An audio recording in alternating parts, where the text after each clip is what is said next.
Hadirin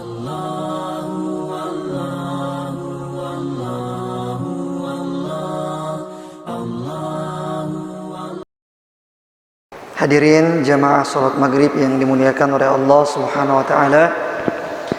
Alhamdulillah, segala puji bagi Allah Subhanahu wa taala atas segala nikmat yang Allah berikan kepada kita.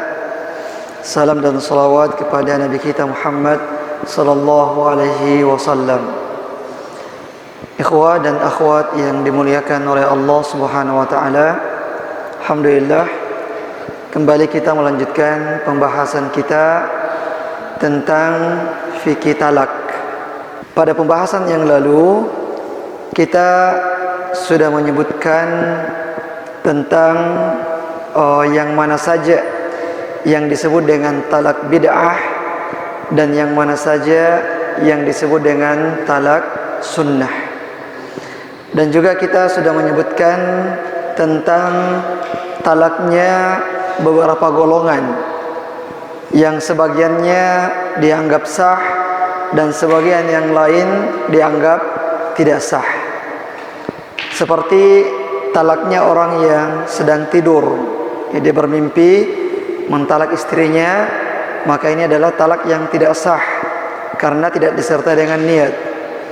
Atau talaknya orang yang dipaksa, talak mukrah, orang yang dipaksa dengan paksaan yang memang benar-benar mengkhawatirkan, ini juga tidak sah.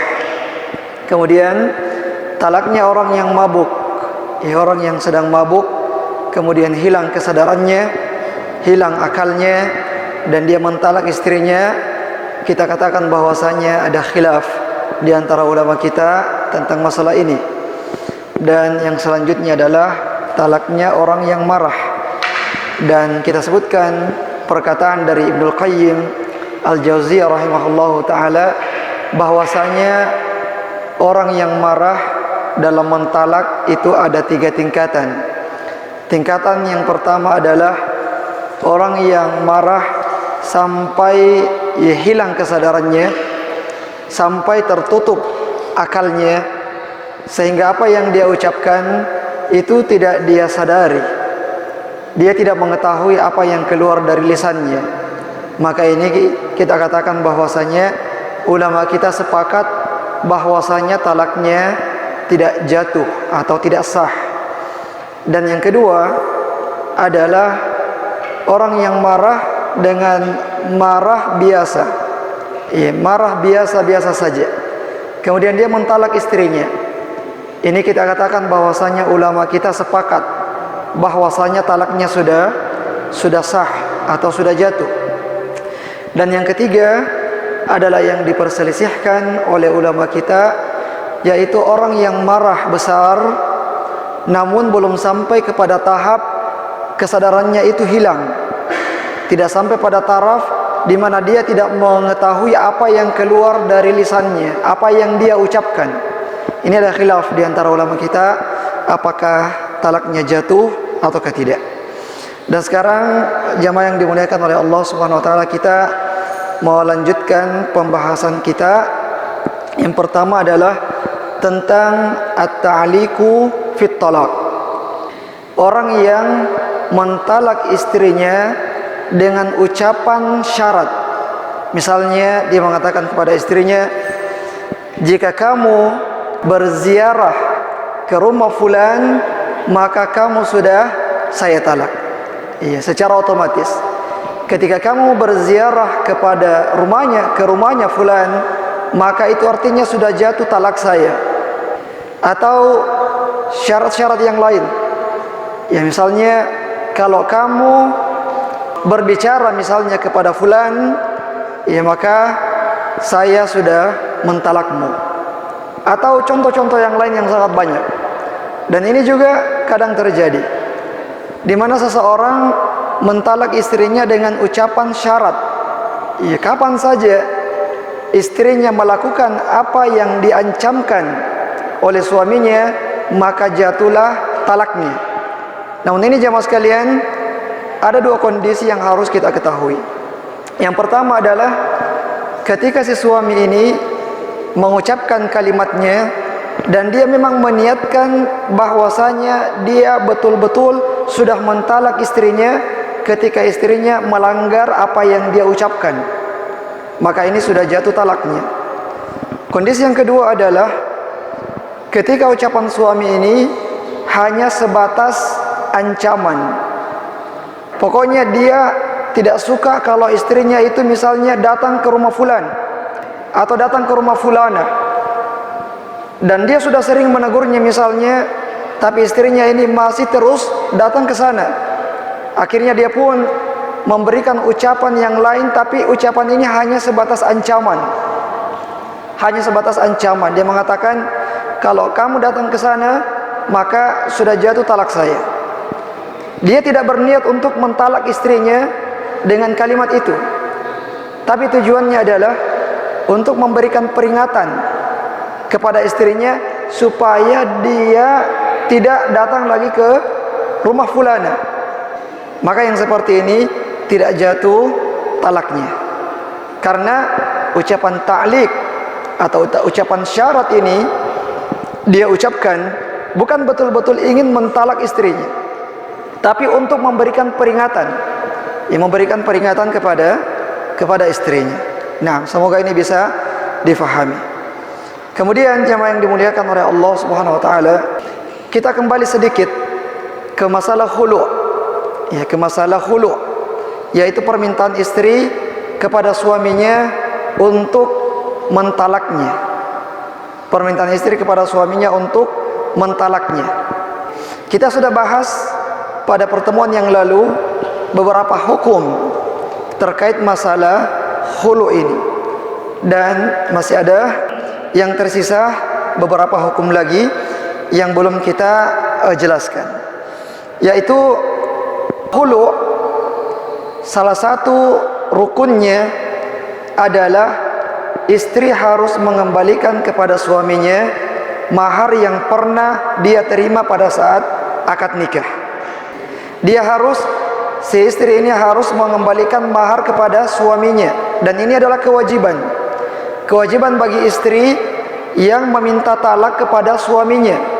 Nah, dan kewajiban ini tidak gugur kecuali jika si suami yang merelakannya, yang mengikhlaskannya.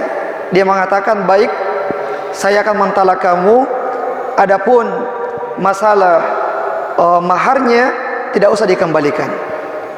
Maka ini barulah si istri ini tidak berdosa ketika dia tidak memberikan atau mengembalikan mahar tersebut. Adapun kalau tidak ada ucapan suami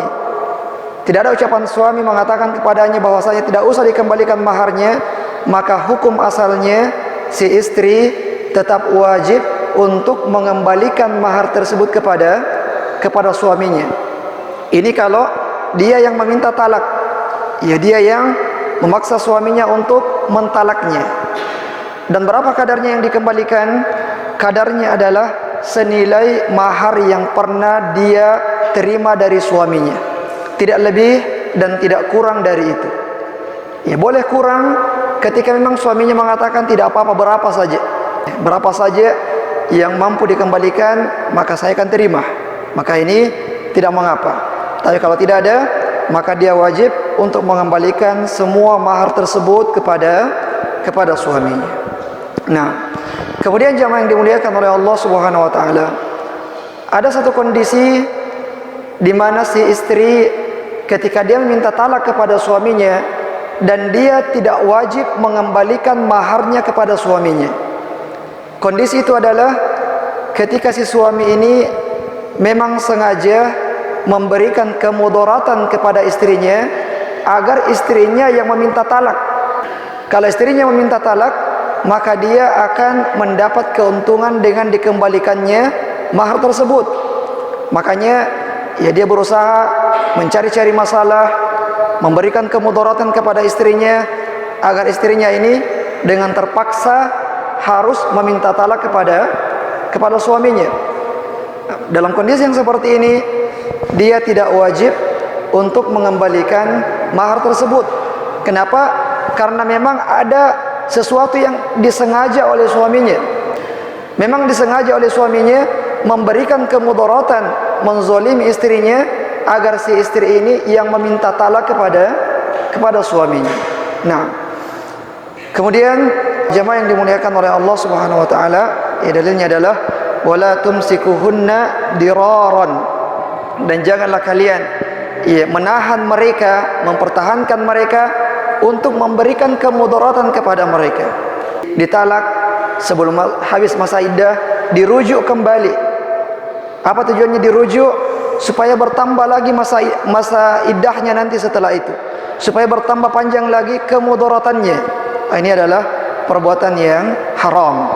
Nah, kemudian jemaah yang dimuliakan oleh Allah Subhanahu wa taala, hukum asalnya ketika istri mengajukan, menggugat talak kepada suaminya di pengadilan, dia menggugat suaminya di pengadilan, hukum asalnya adalah khulu' itu tidak dianggap sah kecuali dengan izin dan ridha dari suami.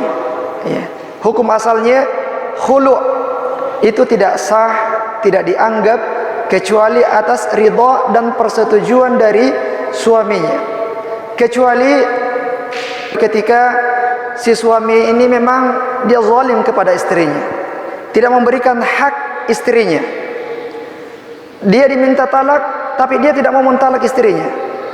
Dia menzalimi istrinya, istrinya minta talak kepadanya, dia tidak mau mentalak istrinya. Maka dia boleh mengajukan, menggugat ke pengadilan, dan pengadilan boleh menjatuhkan talaknya sebagai wakil dari suaminya, meskipun tidak ada izin dari suaminya, tidak ada ridha dari suaminya. Ini pada kondisi yang memang suaminya itu memberikan kemudaratan kepada istrinya, dan dia juga tidak mau mentalak istrinya. Pada kondisi yang seperti itu, istri boleh mengangkat masalahnya ke hakim, ke pengadilan, untuk kemudian pengadilanlah yang akan menjatuhkan talaknya sebagai wakil dari suaminya. Nah, adapun ketika suaminya ridha, maka itu tidak ada masalah. Nah, kemudian jemaah yang dimuliakan oleh Allah Subhanahu wa taala, terkait masalah khulu', masalah istri yang minta talak kepada suaminya, apakah dia disebut sebagai talak ataukah dia dianggap sebagai fasah? Jadi ada talak, ada juga fasah. Talak itu maksimalnya adalah 3 kali. Kalau sudah 3 kali, maka tidak ada lagi kesempatan untuk kembali, kecuali kalau si istri menikah dengan laki-laki lain, berpisah, baru boleh dinikahi oleh suami yang pertama. Adapun fasah, maka dia tidak dihitung sebagai bilangan talak. Fasah itu tidak dihitung sebagai jumlah talak. Misalnya ada suami yang sudah mentalak istrinya sebanyak 2 kali, setelah itu dihulu oleh istrinya. Kalau kita menganggap bahwasanya hulu adalah talak, maka talaknya suaminya ini sudah menjadi 3, sudah genap 3 kali, dan tidak boleh balikan lagi. Dan kalau kita menganggap bahwasanya hulu adalah fasah, maka masih ada kesempatan bagi suaminya untuk balikan dengan istrinya ini, karena khulu'nya tersebut dianggap sebagai fasah. Dan ini khilaf yang mu'tabar di antara ulama kita, dan di antara ulama yang berpendapat bahwasanya khulu' adalah fasah adalah Syekhul Islam Ibnu Taimiyah, dan juga Muhammad bin Shalih Al-Utsaimin, dan beberapa ulama yang lain berpendapat bahwasanya khulu' itu adalah fasah, bukan talak. Jadi tadi kita sudah sebutkan perbedaan antara talak dengan fasah. Ada juga persamaannya. Ada juga persamaannya antara fasah dengan talak. Persamaannya adalah sama-sama tidak ada lagi hubungan antara suami istri.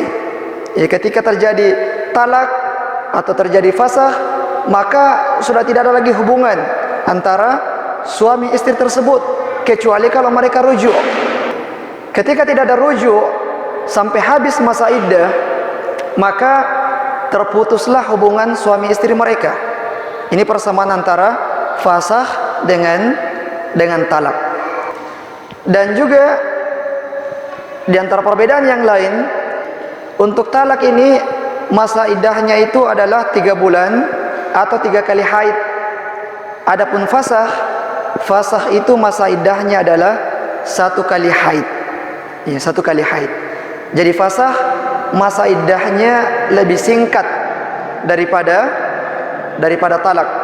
Nah, jadi jemaah yang dimuliakan oleh Allah Subhanahu wa taala, sekali lagi kami ulangi bahwasanya khulu', ya, ketika istri yang menggugat suaminya, maka itu ada khilaf di antara ulama kita. Ada yang mengatakan dia adalah talak, dihitung dalam jumlah talak. Ada yang mengatakan bahwasanya dia adalah fasakh. Ya, fasakh yang tidak dihitung dalam jumlah talak. Namun kalau kita berpendapat bahwasanya dia adalah fasakh, maka masa iddahnya itu cuman 1 kali haid. Yang berpendapat bahwasanya dia adalah talak, ya, maka masa iddahnya itu adalah 3 kali haid atau 3 bulan. Nah, baik. Kemudian jemaah yang dimuliakan oleh Allah Subhanahu wa taala, ya, sekarang kita masuk pada masalah iddah. Ya, al-iddah, masa iddah. Jadi masa iddah itu ada beberapa macam. Ya, kita tulis ya.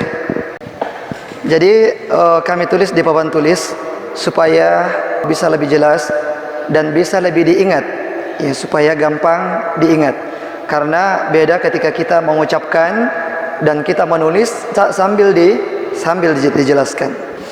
Jadi masa iddah bagi seorang istri itu tergantung kondisinya. Kondisi yang pertama adalah ditinggal mati oleh suaminya, ya. Maka masa iddahnya adalah 4 bulan 10 hari. Ya, 4 bulan 10 hari. Sebagaimana firman Allah Subhanahu wa taala, "Walladzina yatawaffawna minkum wa yadharuna azwajan yatarabbasna bi anfusihinna arba'ata ashhurin wa ashra." Orang-orang yang ditinggal mati oleh suaminya, maka masa iddahnya itu adalah 4 bulan 10 hari. Terhitung dari hari kematian suaminya. Nah, lalu bagaimana ketika yang ditinggal mati oleh suaminya ini adalah istri yang sedang hamil? Ya, dia hamil, belum melahirkan, suaminya sudah meninggal dunia. Maka terkumpul padanya ada 2 iddah. Apakah iddah ditinggal mati oleh suaminya ataukah iddah hamil? Iddah hamil itu adalah sampai dia melahirkan. Iya. Dan sampai dia melahirkan ini bisa jadi panjang, bisa jadi pendek. Iya. Dia panjang ketika misalnya baru berusia 1 bulan janinnya, kemudian ditalak, maka masa iddahnya itu sekitar 8 bulan. Ya, jelas sampai dia melahirkan. Atau bisa jadi dia pendek ketika misalnya dia ditalak di usia janinnya sudah masuk bulan ke-9. Setelah ditalak ternyata pekan depan dia sudah melahirkan. Pada saat melahirkan maka sudah habis masa iddahnya. Nah, jadi untuk yang berkumpul padanya iddah ditinggal mati oleh suaminya dan iddah hamil, maka yang diambil adalah iddah hamil. Ya, iddah hamil. Jadi misalnya dia suaminya meninggal dunia pada saat janinnya berusia 2 bulan. Ya. Kalau ditambah 4 bulan 10 hari, berarti dia belum melahirkan. Masih bulan ke-6, masih ada 3 bulan lagi. Apakah pada saat 4 bulan 10 hari dia sudah boleh menikah? Kita katakan tidak. Dia harus menunggu sampai dia melahirkan. Ya, baru boleh dia menikah ketika ada orang yang datang melamarnya. Nah, kemudian yang ketiga adalah wanita-wanita yang masih haid. Pada saat dia ditalak oleh suaminya, maka masa iddahnya itu adalah 3 kali haid. Iya, 3 kali haid. Sebagaimana yang kita sebutkan bahwasanya waktu mentalak yang boleh adalah pada waktu suci yang belum pernah berhubungan sebelumnya. Kita tulis ya. Jadi ini diantara hikmahnya ya. Misalnya ini haid ya, haid. Kemudian suci. Haid, suci, haid, kemudian suci. Haid, suci. Waktu yang boleh mentalak adalah di waktu suci ini yang belum pernah berhubungan sebelumnya. Jadi setelah haid, ini adalah haid yang pertama. Suci, haid yang kedua. Suci, kemudian haid yang ketiga. Setelah habis masa haidnya dan masuk ke masa suci, maka disinilah masa iddahnya berakhir. Ya, di situ masa iddahnya berakhir. Dan kenapa tidak boleh ditalak di masa haid di sini? Yang pertama, dia akan memperpanjang masa iddah. Kenapa? Karena masa haid ini belum dihitung. Ya, dia mentalak istrinya di masa haid ini belum dihitung. Ya, suci, haid baru dihitung sebagai haid yang pertama. Ini diantara hikmah untuk tidak memperpanjang masa iddah bagi wanita yang ditalak oleh suaminya pada saat sedang haid. Dalilnya adalah firman Allah Subhanahu wa taala, wal mutallaqatu yatarabbasna bi anfusihinna thalathata quru'. Dan orang-orang yang ditalak oleh suaminya maka iddahnya adalah 3 quru', 3 kali haid. Kemudian yang keempat, yang tidak haid, yang belum haid atau yang sudah tidak haid lagi. Yang belum haid itu yang belum balik, yang menikah dengan wanita yang belum balik, atau istrinya sudah menopause, tidak haid lagi. Maka masa iddahnya itu adalah 3 bulan. Dihitung 3 bulan. Terhitung 3 bulan semenjak kata itu diucapkan. Iya, besoknya itu adalah sudah hari pertama. Ya, jadi kalau sudah 3 bulan maka habis masa iddahnya.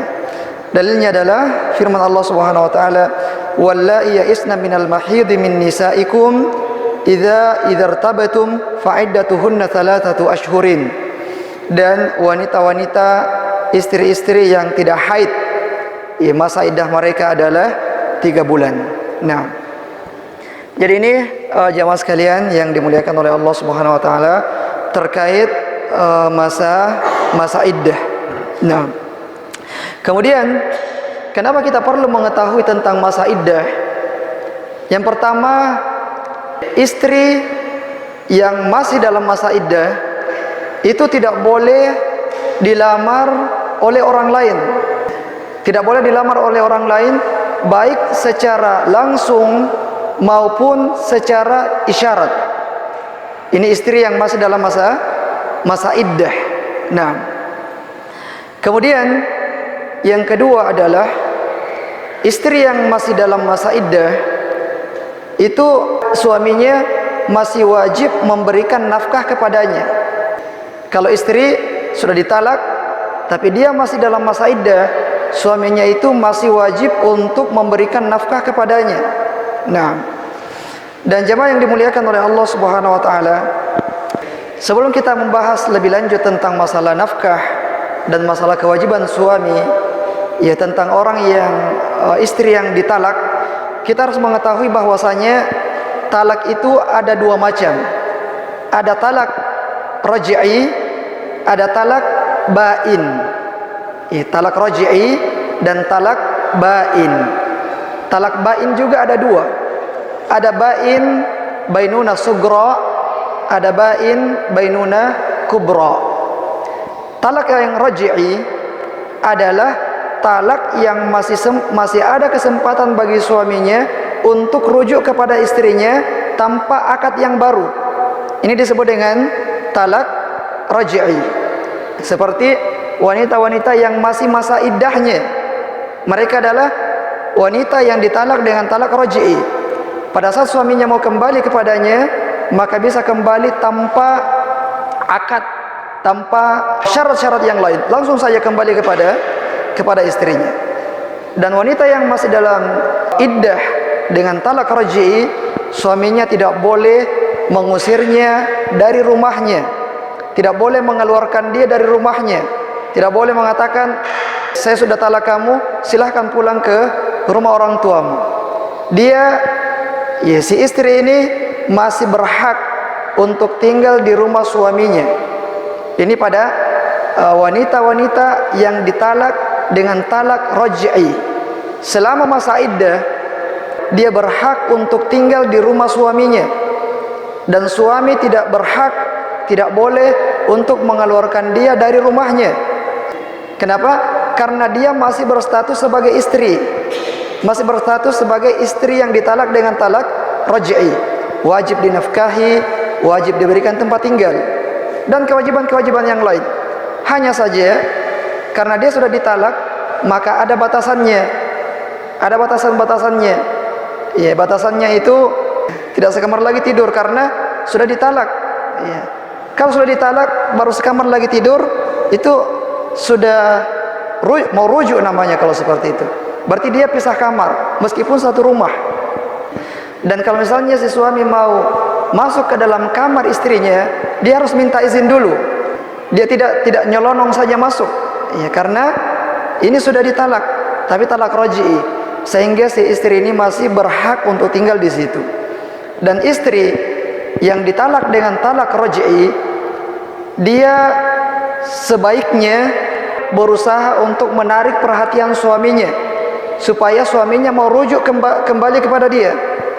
Apakah dengan berpenampilan atau dengan wewangian, supaya memberikan isyarat, memberikan isyarat kepada suaminya bahwasanya bahwasanya istrinya masih mau kembali. Nah, ini hukum masalah talak raj'i. Nah, kemudian talak bain, ya, talak bain yang pertama adalah bainuna sugra, bain yang kecil.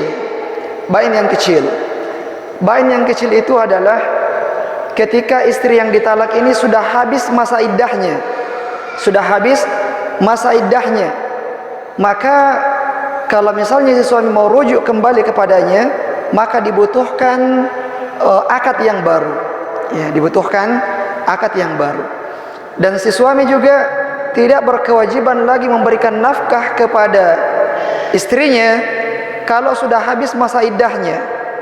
Jadi batas waktu dia memberikan nafkah itu adalah sampai habis masa iddah. Kalau sudah habis, maka sudah tidak wajib lagi memberikan nafkah kepada istrinya. Nah, kemudian yang ketiga, bainuna kubra, ya, bain yang besar.